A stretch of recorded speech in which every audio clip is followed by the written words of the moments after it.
खन्थाइनि मुं फागुननि देंखो। आयौ नों हा फिसा हौवा दाउ, मानो गाबदों नों जोंनि लांगोनानि बिफाङाव? हा फिसा हौवा होनै होनै गिथार गोनां गारांजों, मैयाबो दिनैबो सानफ्रोमबो गाबोनो रंजालि बैसागु फैबोलानो। थेवबो फोरमाया नों मा जादों मा गोमादों, मिथिनो लुबैयो आं। नोंनि गाबनायाव सिरि मोनखांदों गोमालांनाय आगोमा बर' फिसाफोरखौ। फारि फारि गोसोखांदों बोहैदों थरथिं थरथिं मोदै दाहानि रेखा जानानै। नों फोरमाय दा फोरमाय मिथिबाय आं हमनो हाबाय।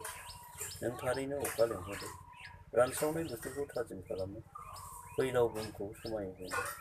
नों लेंहरामोनब्ला फैनाय नङामोन जांख्रिसे गोजोन थाजिम अखा, खोलो खोलो बारनाय फागुननि बार। लोगोसे लानानै फैयो नों दाउ खौवौ, बियो होफैयो जोंनो रंजालि बैसागुनि रादाब। आवजार खफ' कृष्णचुरा बिबारनि हायला हुइला मोसानायनि देंखो।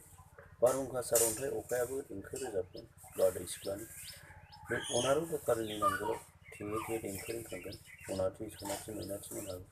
फोरमायलायो सुखु दुखुनि बाथ्रा गंसे गोजोन न'खर दानायनि।